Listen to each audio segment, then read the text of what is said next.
Kui me kõik magasime, näib, et Kariibi mere piirkonnas algas uus Ameerika Ühendriikide sõjaline operatsioon.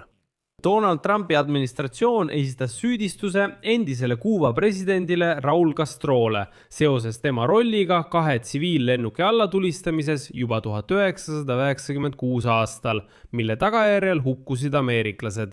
Castrot süüdistati vandenõus Ameerika Ühendriikide kodanike tapmise eesmärgil.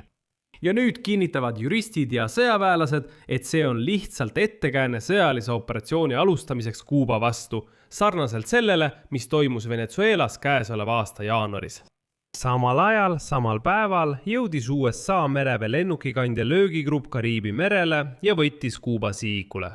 Ja Donald Trump ise ütles eelmisel päeval otse välja, et ta on valmis Kuubale sõda kuulutama, kuna saare režiim ei ole diplomaatiale valmis. Arutame seda. Kas see on uus sõda? Ja miks Trumpil oli vaja üles võtta 30 aasta tagune juhtum, et hukka mõista Raul Castro? Minu nimi on Aleksei Bitši, arutame seda teemat koos. Aga enne kui alustame, palun tellige see YouTube'i kanal, pange videole like ja kirjutage ükskõik milline kommentaar. Ja sõbrad, liituda minu Telegrami kanaliga Bitchi News, link sellele on selle video kirjelduses. Samuti on video kirjelduses link minu eksklusiivsele õppetunnile, ukrainakeelne YouTube'i kanal. Seega, kui soovite vaadata minu eraldi saateid ukraina keeles, siis kindlasti minge sinna ja tellige kanal. Ja toetage täiesti uut, ainult ukraina keeles olevat YouTube'i kanalit. Niisiis USA võimud esitasid ametlikud kriminaalsüüdistused endise Kuuba juhi Raul Castro vastu. USA peaprokuröri kohusetäitja Todd Blanche teatas, et süüdistusakti esitamine endise Kuuba presidendi Raul Castro vastu saadab sõnumi, et need, kes tapavad ameeriklasi, võetakse vastutusele. Ta ütles, et see süüdistus tähistab esimest korda peaaegu 70 aasta jooksul, kui USA on esitanud süüdistuse kõrgetele Kuuba juhtidele ameeriklaste surma põhjustamises. On teada, et endisele Kuuba presidendile esitatud süüdistuste nimekiri näeb ette maksimaalse karistusena eluaegse vangistuse, kui ta kohtuistungil süüdi mõistetakse. Edasi, vandenõus USA kodanike tapmiseks.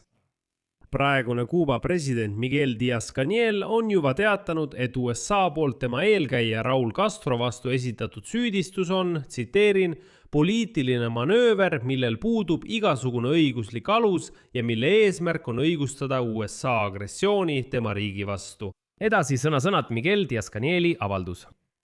USA valitsuse poolt äsja välja kuulutatud väidetav süüdistus armee kindral Raul Castro rungi aadressil näitab vaid seda üleolekut ja pettumust, mida impeeriumi esindajad tunnevad Kuuba revolutsiooni vankumatu vastupidavuse, selle ühtsuse ja juhtkonna moraalse jõu ees.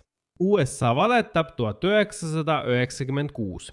Aastan toimunud lennuki allatulistamise sündmuste kohta, mille pardal olid organisatsiooni Brothers to the Rescue liikmed, mis tema sõnul oli narkoterroristlik organisatsioon. 24. veebruaril 1996 tegutses Kuuba seadusliku enesekaitse raames oma territoriaalvetes. Pärast korduvaid ja ohtlikke meie õhuruumi rikkumisi tuntud terroristide poolt, kelle kohta toonast USA administratsiooni oli hoiatatud üle 10 korra, kuid hoiatusi eirati ja rikkumised lubati. Millest siis üldse jutt käib? 1996 aasta alguses lendasid 2 Miami baasil tegutsevat väikelennukit Cessna, mis kuulusid humanitaarorganisatsioonile Brothers to the Rescue üle Florida väina. Grupp tegeles Kuuba põgenike otsimise ja päästmisega, kes üritasid pääseda Ameerika Ühendriikide territooriumile ning aeg-ajalt viskasid nad Kuuba kohal lendlehti alla. Siis pidasid Kuuba sõjaväe hävitajad MiG-29, kes tegutsesid käsu alusel, mis oli toonase Raul Castro kontrolli all, lennukid kinni. Lennukid tulistati alla õhk-õhk tüüpi rakettidega. Uurimine tuvastas, et rünnak toimus rahvusvahelistes vetes, kuigi Kuuba väitis, et lennukid asusid nende õhuruumis. Hukkus 4 inimest, kellest 3 olid USA kodanikud. Tollal oli Kuuba valitsus selle organisatsiooni suhtes rahulolematu, kuna see esitas avalikke väljakutseid Castro režiimile ja toetas proteste riigis, saates sinna abi. Kuuba valitsuse naasmine Kuubale. Kuuba valitsuse ametnikud töötasid välja plaani nimega Operatsioon Scorpion, et kätte maksta ja hirmutada Kuuba emigrantide kogukonda.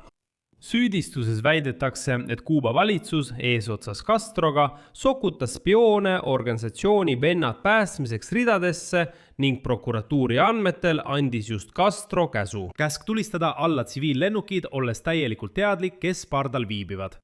Ja just sel päeval, kui USA prokuratuur esitas Castro vastu süüdistuse, saabus Kariibi merele Ameerika lennukikandja. Kokkusattumus? Ma ei usu. Ameerika sõjaväelased teatasid nimitsi lennukikandja löögigrupi saabumisest, kuhu kuuluvad lennukikandja ise, selle lennutiib ja vähemalt üks juhitavate rakettidega hävitaja. Lõpuks peavad Kuuba ametnikud Castrole esitatud süüdistust ettevalmistuseks sõjaliseks sekkumiseks ja selles on mõte. Donald Trump on korduvalt väitnud, et on võimalik sõlmida kokkulepe, mis võiks ära hoida USA rünnaku kommunistlikule saarele. Järgneb tema tsitaat. Ma võin sõlmida kokkuleppe olenemata sellest, kas te vahetate režiimi või mitte. See oli julm režiim ja nad tapsid palju inimesi. Aga see on riik, mis tõesti vajab abi. Nad ei saa tuld põlema panna, ei saa süüa. Me ei taha seda näha. Ja nüüd on Trumpi administratsiooni kehtestatud naftablokaad Kuuba veelgi lähemale viinud saare majandusliku ja humanitaarse kriisi äärele. Sanktsioonid välisettevõtete vastu, kes teevad äri Kuuba valitsusega, sundisid ka mõningaid laevandusettevõtteid, kes impordivad toiduaineid Kuubale, oma tegevuse lõpetamisest teatama. Süvenev elektrienergia puudus ja elektrikatkestused on põhjustanud üksikuid valitsusvastaseid proteste, mida Kuuba võimud tavaliselt ei talu. Pole siis ime, et hiljuti külastas Kuubat CIA juht Redcliffe. Ja nüüd pingestab Raul Castrole, kes juhtis Kuuba armeed lennuki alla kukkumise ajal, süüdistuse esitamine olukorda külma sõja aegsete vastaste vahel tasemeni, mida pole viimastel aastakümnetel nähtud.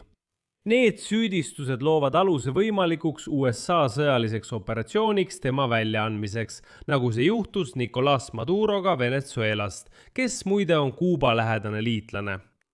Kuid erinevalt Venezuelast, kus Nicolas Maduro armee näitas nõrka kaitset ja USA väed purustasid selle kergesti ning tema endised liitlased allusid kiiresti Donald Trumpi nõudmistele.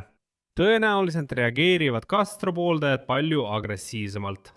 Kuuba sõjavägi valmistub juba võimalikuks USA rünnakuks vastu seisma ning praegune president Díaz-Canel on vandunud, et iga sissetung lõpeb veresaunaga. See on tema tsitaat. Kogu saarel viivad sõjaväelased läbi õppusi ja valitsus hoiatab tsiviilelanikke vajaduse eest olla valmis rünnakuks. Igasugused sammud Castro vastu viivad tõenäoliselt varjatud sõjani, isegi kui Kuuba on relvastuses märkimisväärselt nõrgem. Oluline on mõista, miks just Castro vastu otsustati rünnata, kuigi tundub, et vanamees on juba 94-aastane. Siin võivad paljud küsida, miks just tema, miks Raul Castro, mitte näiteks praegune president. Asi on selles, et peaaegu iga kõrge poliitiline ja sõjaväeline ametnik valiti isiklikult välja just Raul Castro poolt. Ja kommunistliku partei sekretär Díaz-Canel väidab, et kõik tähtsad otsused Kuubal teeb just Raul Castro. Ehk siis, et aru saada, Raul Castro on Kuubal nagu Iraani kõrgeim juht Khamenei. Siia panen 3 punkti, teie arvamus ja järeldused kirjutage selle saate kommentaaridesse, tellige kanal, vajutage kellukesele ja ärge unustage panna laiki. Kui soovite toetada selle YouTube'i kanali tööd, saate seda teha rahaliselt, tehes annetuse ükskõik millise lingi või rekvisiitide kaudu, mis on selle video kirjelduses, või kasutades teie ekraanil olevat QR-koodi. Tuletan ka meelde, et tellige minu ukrainakeelne YouTube'i kanal, link sellele on samuti selle video kirjelduses. Sellega on kõik, hoolitsege enda eest, kõike head!